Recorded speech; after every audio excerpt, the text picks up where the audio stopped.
Welcome to Stories About Dead Guys. My name is Paul. Today's story is about a very brave man, an Irishman by the name of Martin Cash, who was a bushranger in our native state here in Tasmania, a long time ago. Back so far that Tasmania was actually called Diemens Land. Well, that was before it was rebranded, but we'll go into that in another video.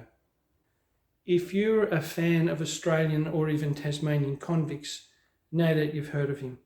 But you probably haven't heard his story quite the way I'm going to tell it to you today, or at least one of his stories, because he had so many adventures, probably better termed as misadventures. Martin Cash became a household name in Tasmania together with his mates Kavanagh and Jones.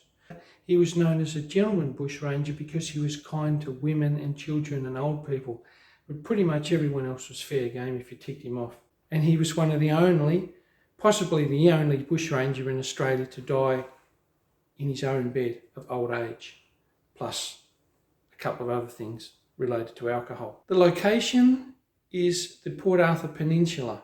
Martin Cash and two of his mates had just absconded from the notorious Port Arthur prison, one of the most brutal penal institutions in the whole world, although prisons are mostly brutal, but you get my point. They just travelled through rocky ground, trees, bush, scrub, cutting the heck out of their clothes, what little clothes they had, being a prison uniform, through the bush, and they turned up at the edge of a waterway. This waterway formed the only escape to the Port Arthur prison system.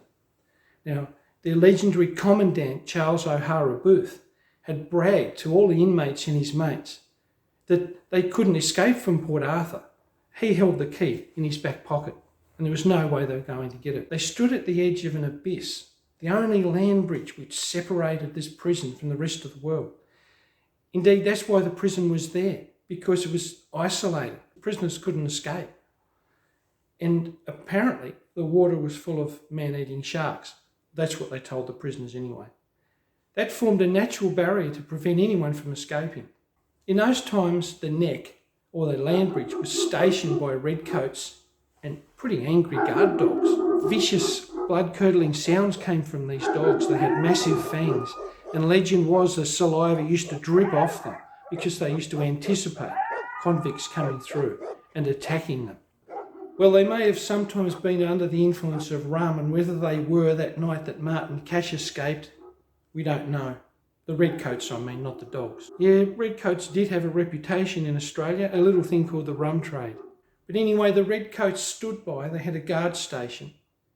As Martin and his mates stood on the bank, they could see the flames of the fires and the lanterns lit up on the beach, and they could certainly hear the dogs barking and baying and howling. They stood on the edge of the water waiting to go across to liberty and freedom, to get away from these atrocities that they've been experiencing. No more floggings, no more isolation, no more hardship, no more skilly, this disgusting concoction of gruel with water that they mixed up and gave to the prisoners for their rations.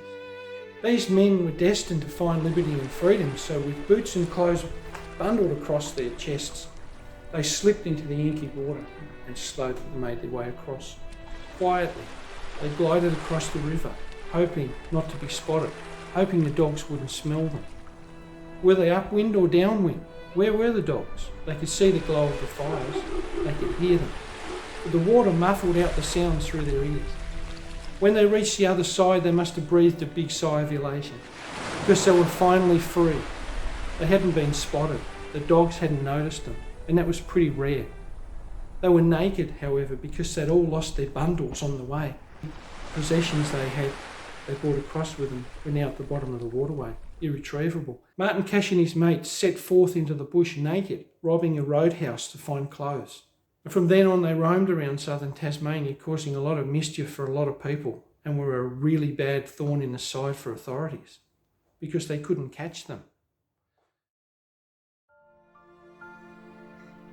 Thank you very much for visiting my channel today and listening to my little story about Martin Cash.